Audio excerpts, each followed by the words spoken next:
Bonsoir à tous, ravi de vous retrouver comme chaque lundi dans LFNA TV, l'émission référence des fans de football en Nouvelle-Aquitaine. Au programme ce soir, le foot féminin, le foot masculin avec notamment les résultats du foot professionnel, les Girondins, le Pau Football Club, les Chamois niortais. On va s'intéresser à la Coupe nationale de foot entreprise. Il y avait une demi-finale 100% girondine. Le FC P2M s'est qualifié pour la finale. On sera avec un joueur du club du FC P2M, Simon Ebras, qui sera notre invité. Et puis on va s'intéresser au football chez les jeunes avec le festival U13 Foot Pitch et puis l'Interligue Futsal U15 U17. Gros programme ce soir comme d'habitude dans LFNA TV. Le numéro 141 qui démarre maintenant. Galanterie oblige, on débute avec le foot féminin. Il n'y avait pas de D1 Arkema ce week-end en raison de la finale de la Coupe. Il n'y avait pas non plus de D3 féminine. Du coup, on s'intéresse aux résultats de la régionale 1 avec la 21e journée. 0-0 entre les Jeunets d'Anglet et le Pôle Palois FF. 6-0 le carton du week-end à mettre à l'actif de Limoges Football qui est allé écraser Trélissac samedi soir. Victoire 2-1 de La Rochelle face à Talence. Et puis 4-2 pour Poitiers, 3 cités sur la pelouse du CMO Bassins. La rencontre entre Bergerac, Périgord et Gradignan se jouera le dimanche 12 mai en raison du match de Coupe de Nouvelle-Aquitaine entre ces deux équipes qui aura lieu mercredi. Au classement, Bergerac en tête malgré tout, 47 points. Devant Poitiers, 3 cités, 43 points. Gradignan 3e, 36 points. Limoges 4e. En bas de tableau, on retrouve le Pau FC à la 10e place. Trélissac 11e. Et puis évidemment, Brive, forfait général qui est 12e. De ce classement. On vous rappelle également que les quarts de finale de la Coupe de Nouvelle-Aquitaine féminine se joueront ce mercredi avec 4 matchs à 15h. Poitiers 3 cités face à l'ES La Rochelle. Limoges Football contre l'ASJ Soyaux Charente. La réserve des Girondins de Bordeaux contre l'Aviron Bayonnais. Et puis le duel entre Bergerac Périgord et le FC Gradignan. On passe aux résultats du foot masculin et on débute avec la Ligue 2 BKT, la 36e journée qui avait lieu ce week-end et la belle victoire des Girondins de Bordeaux 4-0. Les Girondins qui se réveillent en battant Ajaccio avec notamment le 7e but en Ligue 2 de David Ashvili et le tout premier but avec le maillot des Girondins de Vital Nsimba que l'on écoute au micro de Girondins TV. On a fait le travail. Personnellement, grosse satisfaction parce que étant d'ici, marquer mon premier but ici dans ce stade.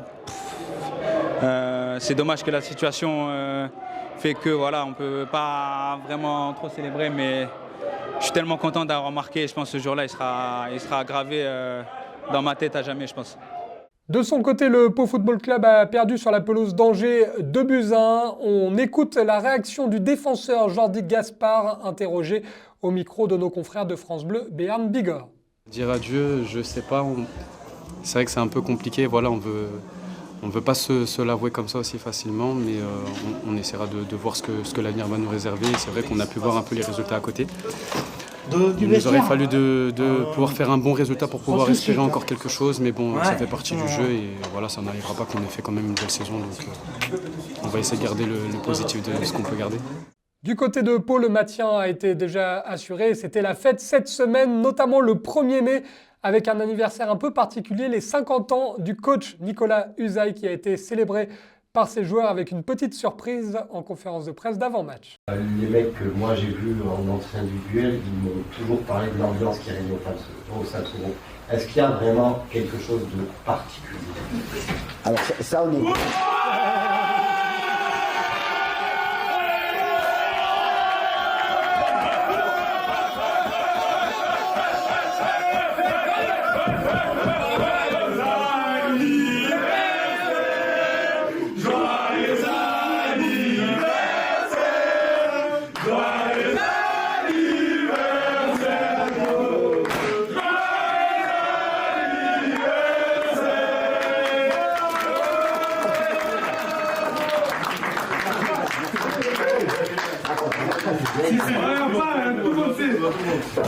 C'est important, c'est important.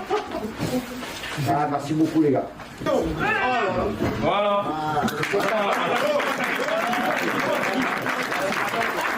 beaucoup. C'est quoi la question? L'ambiance du groupe. Prochaine question. Merci beaucoup les gars, merci. Voilà, j'ai eu ma réponse. Bravo. De la question, c'est pas.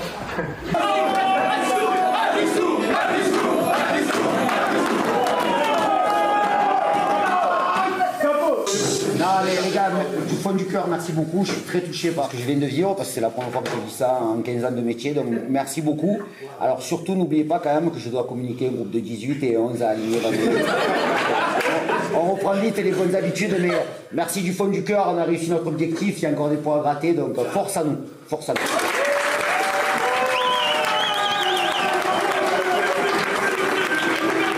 L'ambiance à la fête donc du côté de Pau qui va recevoir Bastia vendredi, le multiplex de la journée de Ligue 2 programmée à 20h45 avec Bordeaux donc face à Bastia et le déplacement des Girondins de Bordeaux du côté de Concarneau.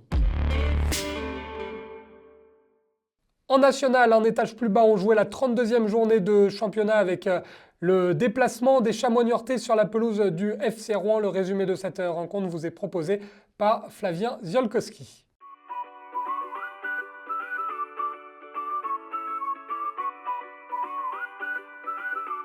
32e journée de national, les Chamois niortais toujours dans la course pour la montée en Ligue 2 se déplaçaient au stade Robert Diochon au Petit Quevilly pour affronter le FC Rouen. Le match démarre fort pour les Rouennais sur ce coup franc magnifiquement frappé par Ahmed Ali. Hicham Benkaïd reprend de la tête et envoie ce ballon au fond des filets. Rouen ouvre la marque à la 7e minute de cette rencontre.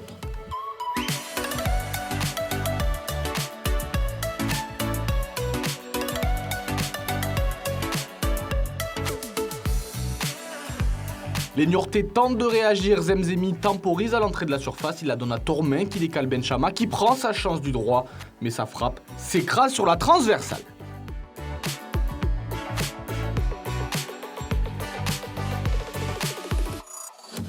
Corner pour Niort, c'est frappé dans la boîte et repris de la tête par Écu et les Mangas, mais manque l'égalisation de peu.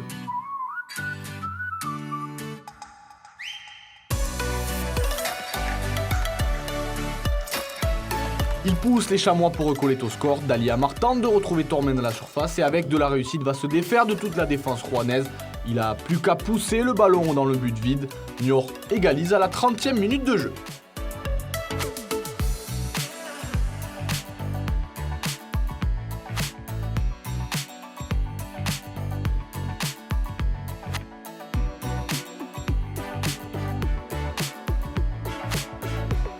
Durivo s'infiltre dans la défense rouennaise, il décale Incho sur sa droite qui frappe du droit, mais ne trouve pas le cadre.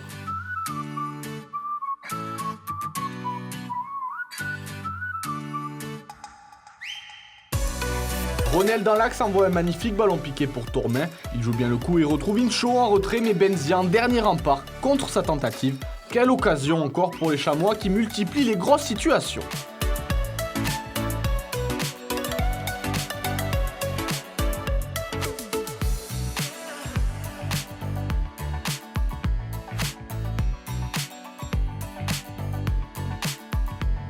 Juste avant la mi-temps, Damien Lopier est lancé en profondeur dans le dos de la défense niortaise. Il se présente face à Delecroix et gagne son duel par une belle finition du pied droit. Rouen reprend l'avantage.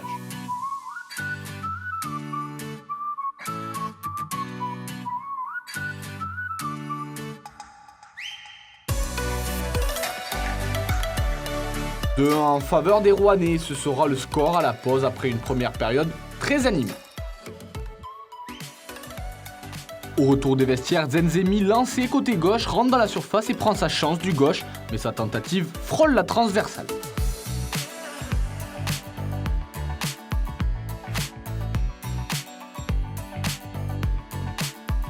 Benkaïd s'infiltre dans la surface et s'offre un joli numéro. Il se remet sur son pied gauche et enroule. Ça fait mouche. Rouen fait le break à la 53e minute de jeu.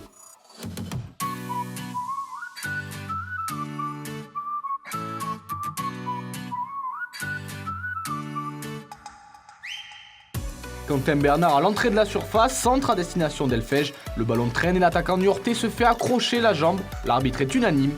Pénalty pour Niort. Nesta Elfège à la baguette.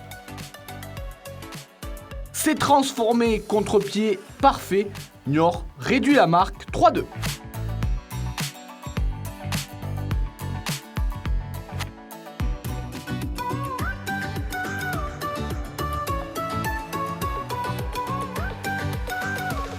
Nouveau numéro de Ben Caïd qui résiste à plusieurs défenseurs avant de prendre sa chance, mais sa frappe frôle le montant de la cage niortaise.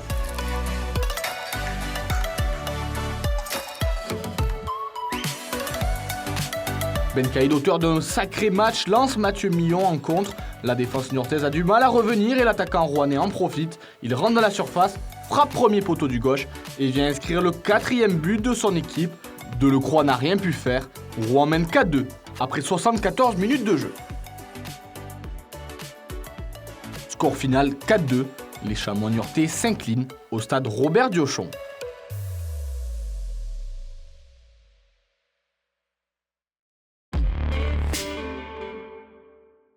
Il n'y avait pas de National 2 ni de National 3 ce week-end. En revanche, il y avait la 21e journée de Régional 1 avec les résultats et les classements dans la poule A. Tout d'abord, victoire 3-2 de l'ES Busserolles sur la pelouse de la réserve de Chauvigny. Victoire 3-2 également pour le FC Bressuire. Victoire importante sur le terrain de Saint-Jean d'Angély. 2-1 pour le CA Neuville face à l'ES Guérétoise. 2-0 dans le derby de La Rochelle pour l'Étoile Maritime sur la pelouse de l'ES La Rochelle alors que l'Étoile Maritime est déjà reléguée. 3-1 pour Toire Foot 79 sur le terrain de Nueil-Aubier et puis 3-2 pour Rochefort sur le terrain de la réserve du stade Poitevin. Au classement, Bressuire compte 3 points d'avance en tête sur le CA Neuville. Busserolles est toujours dans le coup mais Busserolles compte désormais 4 points de retard sur Bressuire qui est donc le leader. Saint-Jean d'Angély 4e, l'Étoile Maritime 11e, la réserve de Chauvigny, lanterne rouge avec 17 points. Dans la poule B, là aussi la 21e journée avec la victoire écrasante, le carton du week-end en faveur de Mérignac-Arlac face à Couzé-Chapela. Victoire 7-0 du leader du championnat, 3-0 pour Senon face à l'US Lormont, 2-1 pour la réserve d'Angoulême-Charente face à Saint-Médard-en-Jalles. Victoire 5-3 de Boulazac face à Nontron-Saint-Pardoux. Victoire 5-3 également pour Porte-Entre-deux-Mers face à Fétia. Et puis 4-0 pour la réserve de Trélissac face à Brive. Beaucoup de buts dans cette poule B, toujours dominée par le FCE Mérignac-Arlac avec 9 points d'avance sur Boulazac et 12 points d'avance sur la réserve d'Angoulême-Charente. En bas de tableau, Lormont est 11e, Senon 12e, Mérignac-Arlac, on le rappelle, déjà assuré de disputer les barrages pour le National 3. Dans la poule C, là aussi, pas de suspense, le bassin d'Arcachon est déjà qualifié pour jouer les barrages, mais le bassin d'Arcachon est quand même allé gagner 3-0 à Cestas, victoire 1-0 de l'Asmur face à Mérignac, victoire 6-3 dans un match un peu fou de Labrette sur la pelouse de l'Escar, 2-1 pour la jeunesse villenavaise sur la pelouse des Croisés de Bayonne, 3-2 pour l'Iriburuco Ainara face à l'Arène Lusien dans le derby basque, et puis 2 buts partout entre Biganos et le Stade Montois au classement, le bassin d'Arcachon avec 15 points d'avance en tête du championnat sur la jeunesse villenavaise. L'Asmur est 3e dans le bas de tableau, le Stade Montois 10e avec 25 points, la Brède 11e 14 points, le FC L'Escar qui ferme la marche avec 9 points. En Régional 2, 2 clubs sont déjà assurés de monter en Régional 1. Il s'agit de Boé-Bonnat-Contre, mais également du FC Périgny qui a validé sa première place ce week-end et qui derrière forcément a fêté ça. Les images de joie sont magnifiques et elles vous sont proposées par Théo Rodriguez.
On s'intéresse maintenant à la Coupe nationale de foot entreprise. Les demi-finales étaient au programme ce week-end avec notamment un duel 100% girondin entre l'UFC P2M et l'UFC Bordeaux Deals. L'UFC P2M qui s'est imposé 1-0 et qui se qualifie pour la finale. Les images de joie tout de suite dans LFNA TV.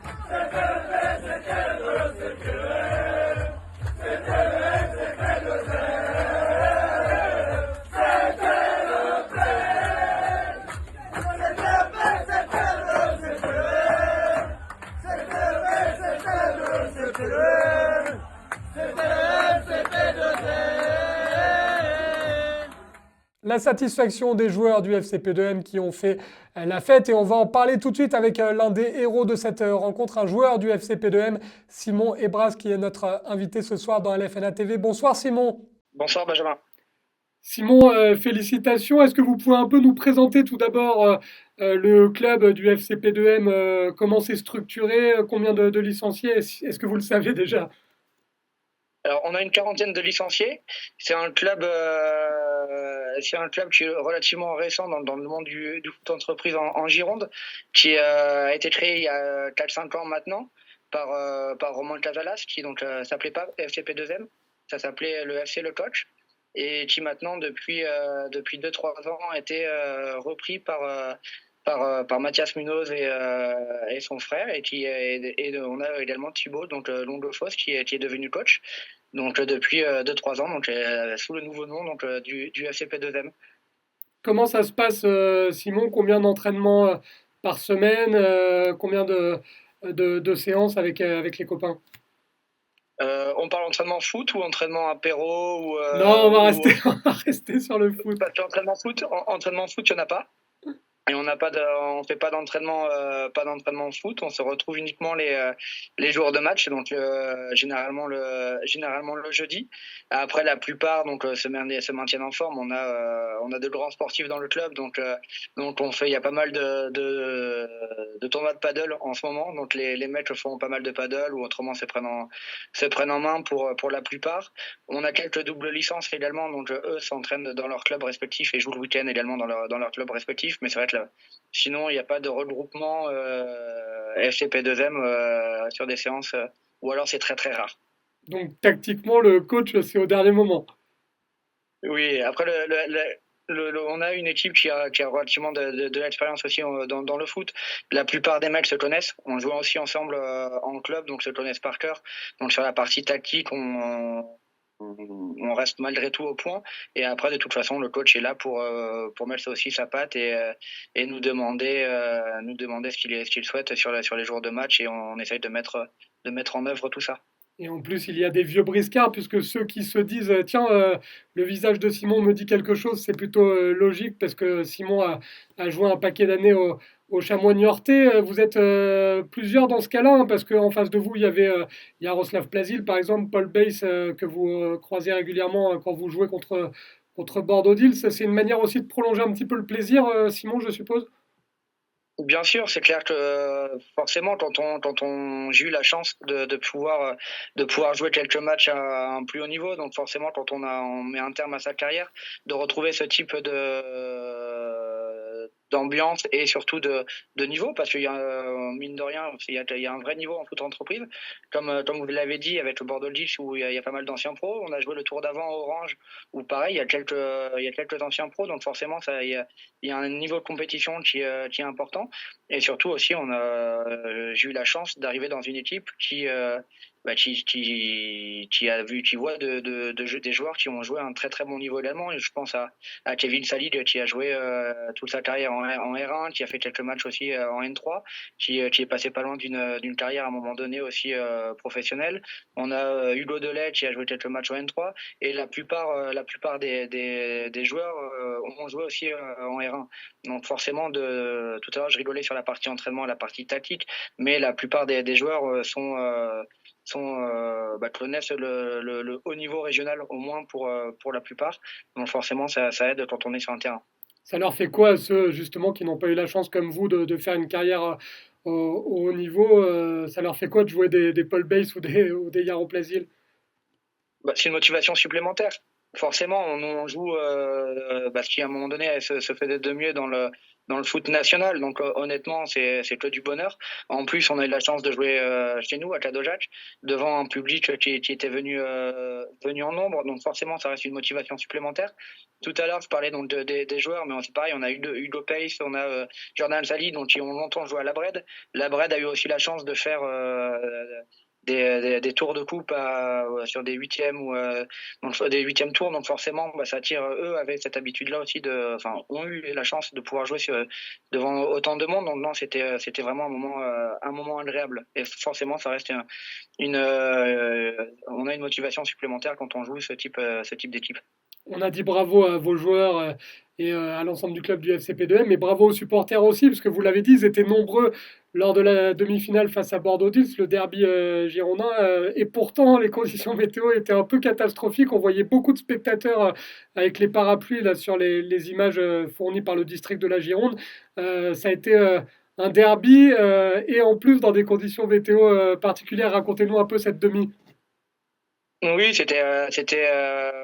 c'était pas le meilleur temps possible pour attirer du monde, mais malgré tout, le public a bravé la pluie et le vent pour venir voir le match. Donc forcément, c'était agréable. Contrairement au tour d'avant où quand on a joué Orange, on avait un grand soleil. Là, c'est vrai que c'était un petit peu plus compliqué, mais comme vous l'avez dit, ça reste un derby girondin. On avait en face une équipe de Bordeaux-Dils qui attire malgré tout, puisqu'il y a des anciens pros.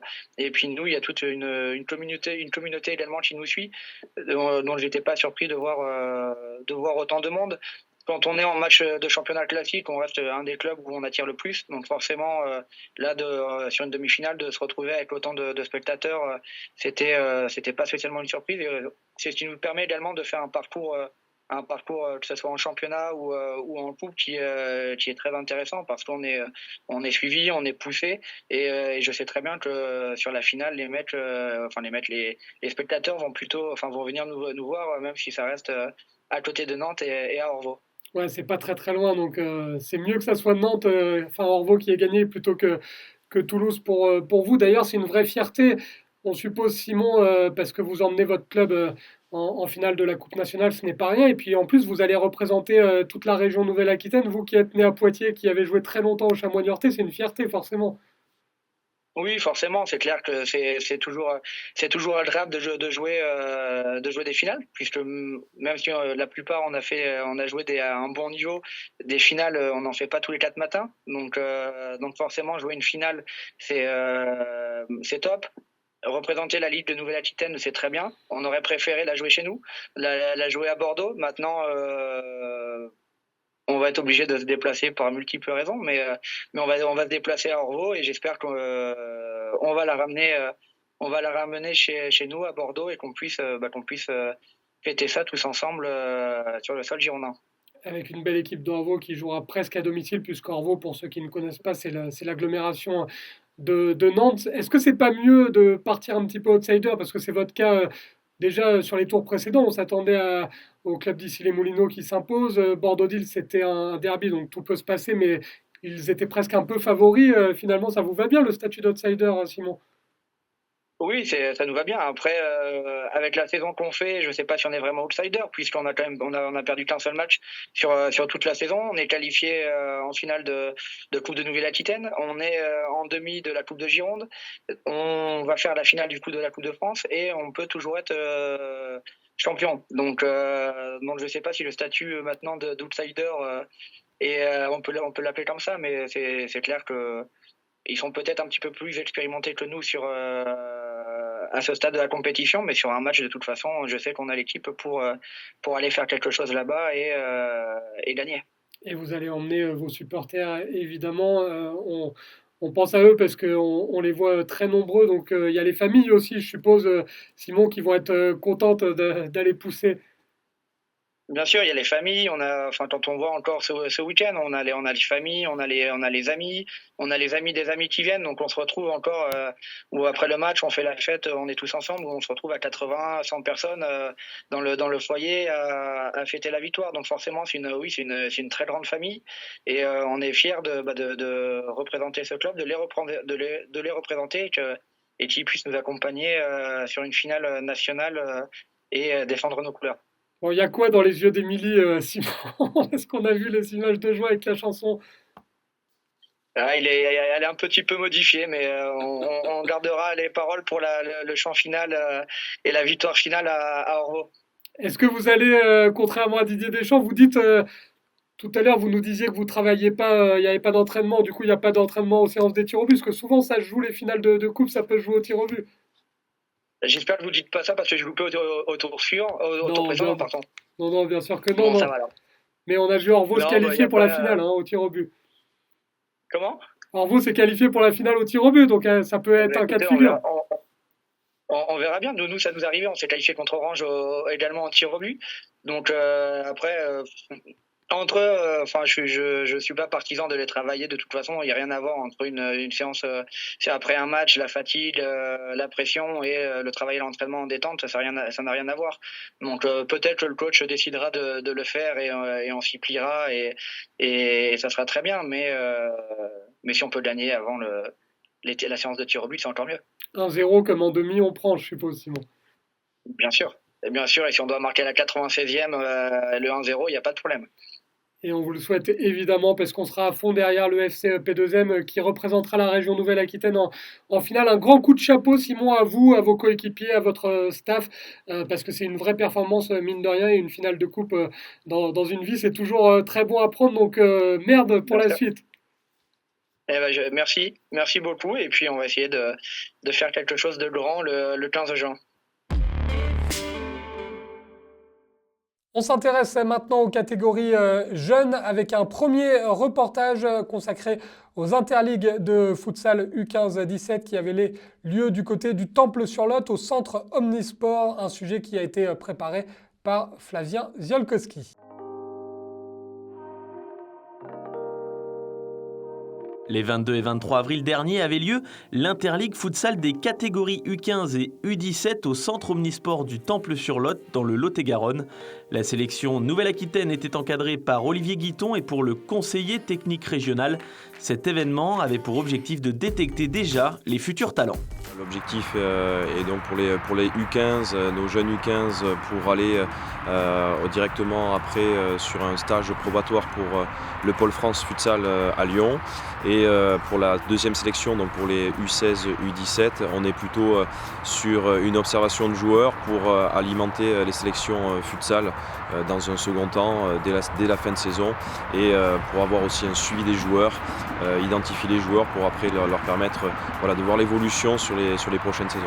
La sélection Nouvelle-Aquitaine devait affronter deux autres régions, celles de la Méditerranée et Auvergne-Rhône-Alpes, l'occasion d'évaluer le niveau de chacun par rapport à ce qui se fait de mieux ailleurs. L'idée, c'est de aussi se confronter avec d'autres régions pour voir le niveau, l'observation, puisqu'il y avait deux cadres techniques de la fédération qui ont pu observer et aussi préparer les prochaines échéances, mais ils ont été quand même satisfaits du niveau, de l'engagement et des joueurs quand même de qualité. Alors même si on n'a pas forcément nous des joueurs futsal spécifiques, dans d'autres régions, notamment en Laura et Méditerranée, où ils ont quand même des clubs vraiment spécifiques, mais nous on a un petit peu juste du retard, mais la qualité est déjà là, donc je pense qu'on va pouvoir faire dans les prochaines années quelque chose vraiment d'intéressant, même si on a quand même réussi à gagner les interligues, même si c'est anecdotique, mais on a quand même gagné les interligues au niveau U16, U17, donc c'est toujours aussi bien pour les jeunes, parce que c'est une sollicitation que l'on a toute la saison, et c'est un aboutissement, et c'est très prometteur pour nous et pour le staff, puisqu'ils s'investissent à fond. Donc pour nous, c'est vraiment un très bon point positif. Une fierté donc pour Olivier Guiton après la victoire des 2 catégories de la Nouvelle-Aquitaine. Les U15 terminent premier ex-aequo avec Auvergne-Rhône-Alpes, tandis que les U17 ont remporté 3 matchs sur 4 pour gagner un tournoi très homogène, le tout sous le contrôle de 4 arbitres néo-aquitains formés au futsal. Le bilan est positif pour Olivier Guiton. Le bilan est relativement positif dans l'attitude, dans le comportement, c'est ce qu'on attendait surtout de ça, puisqu'ils sont en sélection régionale. Nous on attend ça sur toutes nos sélections, que ce soit donc foot en traditionnel ou futsal. Voilà, l'idée c'est qu'une attitude irréprochable et surtout voilà, l'engagement qu'il faudra mettre dans ce futsal, puisque c'est la pratique quand même qui demande beaucoup d'activité aussi. C'est vraiment relativement intéressant tout ce qui s'est passé sur cette interligue, avec bien sûr le staff, puisqu'on est quand même avec un staff et je remercie le staff au niveau des 2 sélections, puisque voilà, ils ont fait du très bon travail depuis le début de saison, depuis le mois d'octobre, puisqu'on a commencé les premiers rassemblements au niveau régional sur les vacances d'octobre, et ainsi on les suit toutes les autres vacances pour avoir une amélioration aussi sur ce public, et aussi pour voir beaucoup de joueurs tout au long de la saison. Cet événement a été scruté de près par Raphaël Reynaud, le sélectionneur de l'équipe de France A de futsal, ainsi que Benoît Subrin, le directeur du pôle France Futsal de Lyon. Un week-end intensif et bourré de talents qui risque bien de revoir le jour dans les prochaines années en Nouvelle-Aquitaine. Alors l'année prochaine, on sera dans une autre région, on va repartir en Laura, ça sera plutôt du côté de Vichy. Donc après, déjà moi je remercie la base du Temple-sur-Lot où on a eu un super accueil, de très bonnes installations, 2 super gymnases et vraiment tout le monde était ravi et enchanté. Donc on se retrouvera peut-être dans 2 saisons sur notre secteur, peut-être qu'on ira aussi sur un autre site, puisqu'on a une belle et grande région, donc on pourra aussi trouver, je l'espère, une autre dynamique sur notre territoire. L'Interligue était organisée par la Ligue de football Nouvelle-Aquitaine, mais quels sont les prochains objectifs de la Ligue en ce qui concerne le futsal? Élément de réponse avec Olivier Guiton. Alors l'idée, comme cette saison, on a pu voir les challenges nationaux U18 et féminins seniors. Nous, l'idée, c'est d'avoir cette continuité régulièrement pendant les vacances scolaires. Et on a toujours cette projection et cette envie de basculer directement sur la catégorie U18 pour faire directement un championnat spécifique. Donc on est en réflexion, on souhaite rapidement le mettre en place, nous. Mais après, c'est bien sûr l'envie, la volonté aussi des clubs de basculer. On a formé beaucoup d'éducateurs à ce sujet au niveau de cette pratique futsal sur les premiers diplômes, les premiers modules, et on souhaite vraiment donner du dynamisme à cette pratique, parce qu'elle est quand même primordiale et elle est en lien avec le foot traditionnel. Donc je pense qu'on a vraiment le potentiel à Nouvelle-Aquitaine pour vraiment avoir des joueurs de qualité, et on basculera, j'espère, dans moins de 5 ans, vraiment avoir aussi nos championnats seniors féminins. Ça, c'est déjà parti dans certains districts, mais à l'échelle régionale, sur 12 départements, on souhaiterait que ça soit régulier et qu'on puisse aussi voir les filles en salle pour cette pratique. Encore une fois, le futsal était au cœur de l'actualité du football néo-aquitain. Un moment de plaisir pour ces joueurs qu'on reverra sûrement très bientôt.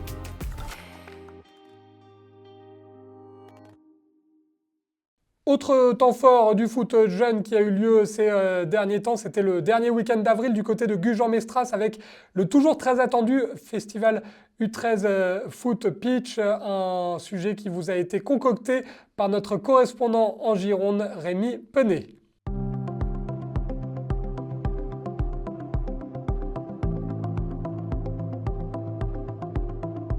Ça réunit plus de 1000 personnes sur le week-end, puisque le projet depuis 2017, c'est de réunir sur un même lieu donc, toutes ces équipes qualifiées, et sur un week-end d'inviter aussi tous les parents qui le souhaitent à venir supporter leurs enfants.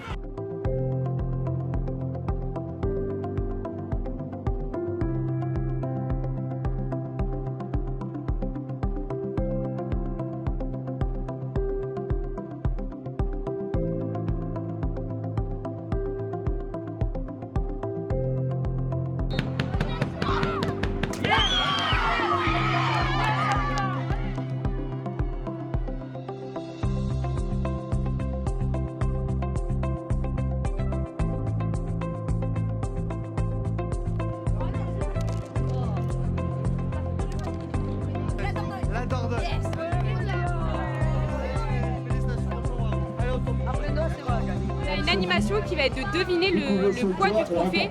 C'est le trophée du gagnant du pitch. Avec deviner le poids le plus près possible, avec des petits cadeaux, des maillots de maillots de foot à gagner de nos 3 équipes professionnelles. 2 kilos. Quelle quantité d'eau arrose chaque année les pelouses de football en France? 12 litres, 100 millions de litres, 12 milliards de litres, 100 milliards. Alors, là il va falloir réfléchir les gars. C'est aussi pour ça qu'on est là aujourd'hui, pour sensibiliser les publics sur un moment de foot et de convivialité, pour parler de ces sujets de transition écologique qui deviennent, ça devient essentiel aujourd'hui que les clubs et les acteurs du monde du foot se sentent concernés.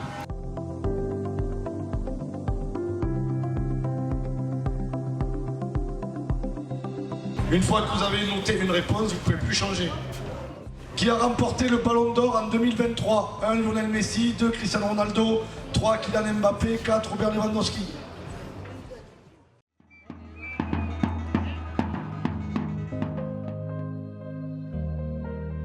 L'objectif, il était vraiment cette année d'accéder à la finale régionale.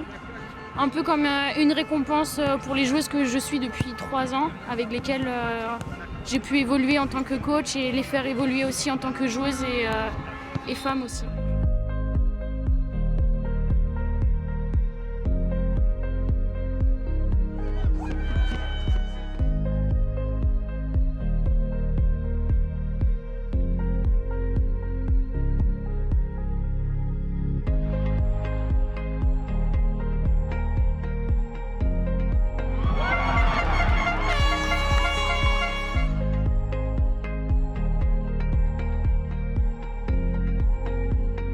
Ça représente beaucoup d'investissement, même au niveau des accompagnateurs, on peut les remercier de venir avec nous, de supporter l'équipe.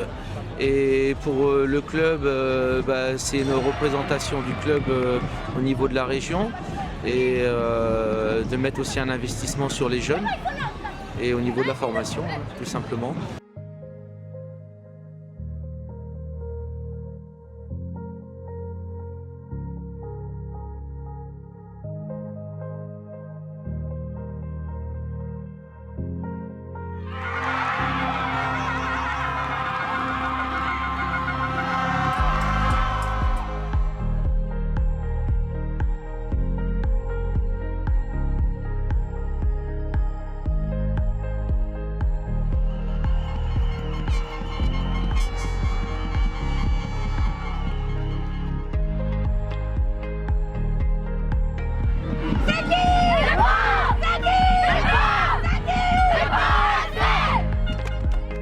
Ces 2 jours, mis à part la pluie, en samedi quand on est arrivé, c'était un peu compliqué, le temps était un peu capricieux. Mais sinon l'organisation s'est bien passée, les équipes sont très très costauds cette année. Et c'est plutôt une bonne chose pour nous et pour tout le monde, parce que ça permet de porter le foot féminin et de le faire évoluer. Donc c'est plutôt cool.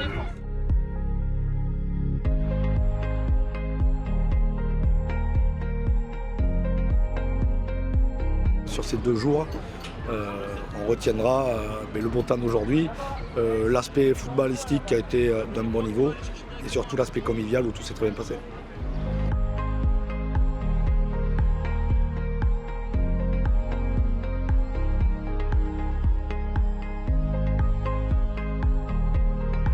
C'est vrai que dans ces moments-là, des journées comme ça ou des week-ends comme celui que vous venez de vivre, ça reste exceptionnel, ça reste dans les mémoires. Et j'espère surtout que pour chacun d'entre vous, ce sera le début d'une très très longue carrière. C'est une grosse manifestation, très très bien organisée. Je crois que la Ligue est très bien rodée depuis le temps qu'elle l'organise. Et puis pour cette catégorie d'âge, c'est toujours important de se retrouver parmi les meilleures équipes régionales, d'autant plus que 2 d'entre elles, une garçon, une fille, va représenter la Ligue au niveau national dans pas longtemps. Et puis à cet âge-là, ça reste toujours des moments mémorables et parfois le début de quelque chose. En tout cas, c'est tout le mal que je peux leur souhaiter. On peut aussi dire qu'aujourd'hui, il y a eu la parité puisqu'il y avait le même nombre d'équipes filles que d'équipes garçons. Je crois que c'est la première année que c'est comme ça, donc ça va dans le bon sens pour notre discipline. Maintenant, on a encore beaucoup de travail à faire pour atteindre le niveau des garçons au même âge, mais en tout cas, ça avance et si on doit copier le football des garçons, j'espère qu'on est qu'à l'aube de quelque chose de très beau.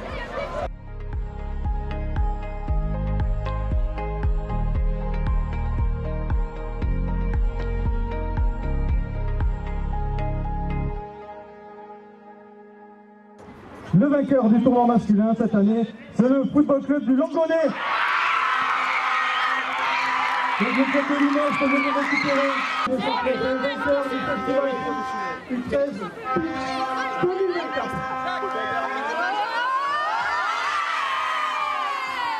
Ce sont les Girondins de Bordeaux. Quart du tournoi. Très heureux pour elle. Et maintenant, la finale nationale à Cabreton.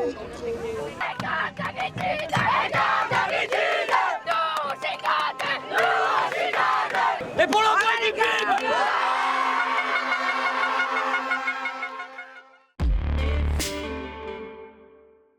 On termine cette émission avec une date à noter dans vos agendas. Samedi 1er juin, le tennis ballon Angoumoisin qui va organiser avec le soutien de la Ligue de football de Nouvelle-Aquitaine et du district de la Charente le premier tournoi régional de Footnet, un tournoi ouvert à tous les licenciés de la région. Pour ceux qui ne connaissent pas encore le Footnet, une pratique qui monte de plus en plus, on vous propose de revoir un sujet d'LFNA TV consacré à cette discipline, un sujet justement avec, vous allez le voir, le tennis ballon Angoumoisin qui est à l'honneur, un sujet qui va vous permettre de découvrir un peu plus cette discipline.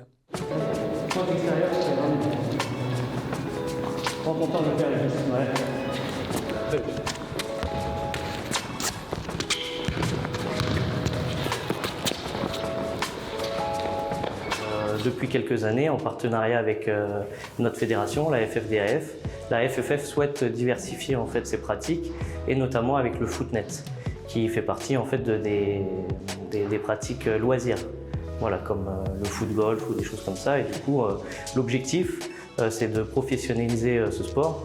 Et donc l'objectif, c'est vraiment de faire venir les footeux, de leur faire découvrir la discipline et de justement essayer de faire créer à tous les clubs de foot qui le souhaitent une section Footnet, ou bien comme le TBA, d'ouvrir vraiment un club à proprement dit. D'accord ? C'est vraiment ça qui va déterminer après le reste du jeu, d'accord ? Donc sur chaque ballon, ça va tout prévu. On est concentré dès la réception. Tac, on est vigilant sur les appuis, on n'est pas comme ça à rien faire, d'accord ? On est vigilant, tac. Allez. Allez. Ouais, alors moi je suis tombé dessus un peu par hasard honnêtement, par mon cousin qui jouait déjà. Comme beaucoup de monde, je ne connaissais pas la discipline avant de venir découvrir. Et puis en découvrant, le sport m'a plu, sans être spécialement footballeur, parce que moi je faisais du rugby avant, donc rien à voir. Mais la discipline m'a plu, l'ambiance et l'ambiance en compétition aussi, l'entente au sein du club avec les membres. Voilà, puis j'ai adhéré. Cette année, on a eu la chance d'avoir l'opportunité de pouvoir avoir une équipe en D2. Donc voilà, c'est un gros challenge pour nous parce que le niveau est très relevé. Mais bon, on a un peu la carotte parce que du coup, en fin de saison, on va aller jouer à Ajaccio. Donc voilà, pour terminer la saison en beauté. Et donc on a une équipe engagée en D2 nationale et une équipe engagée en D3 régionale. On s'imagine qu'il faut être bon footballeur pour jouer au tennis ballon. C'est différent, le toucher de balle n'est pas le même si un footballeur bien sûr a quelques aisances techniques d'avance, on peut ne jamais avoir joué avec un ballon et attraper le coup de main quand même assez rapidement et commencer à s'amuser rapidement.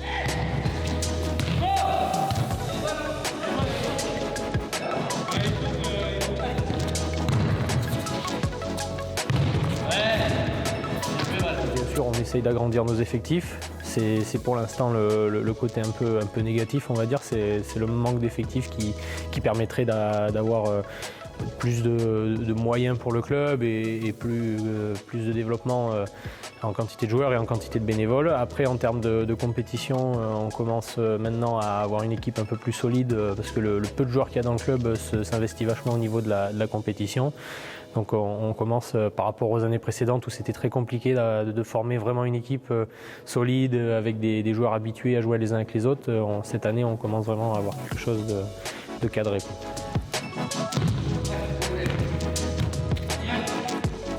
Ouais.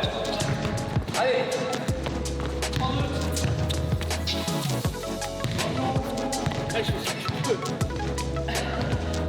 Voilà, l'objectif c'est vraiment de faire découvrir la discipline aux Charentais et aux nouveaux Aquitains. Voilà.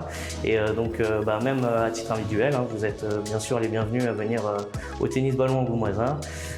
Les 3 premiers entraînements sont gratuits. Donc voilà, venez découvrir ce sport ludique qui plaira forcément à tous les footeux. Et voilà, on vous attend, nombreux. LFNA TV, c'est désormais terminé. Je remercie à l'édition Flavien Ziolkowski qui a préparé l'émission en compagnie notamment de Théo Rodriguez et de Rémi Penet. Merci à vous pour votre fidélité. Merci à tous les clubs qui ont joué le jeu en nous envoyant des images ou en nous permettant de filmer leurs rencontres. N'hésitez pas à partager et à commenter cette émission comme vous le faites d'habitude. On se retrouve lundi prochain pour l'émission numéro 142. Il y aura notamment évidemment les résultats de la Coupe de Nouvelle-Aquitaine, que ce soit chez les filles ou chez les garçons. D'ici là, très bonne semaine à tous et n'oubliez pas le plus important, le football, qu'il soit professionnel ou amateur, ça reste un jeu.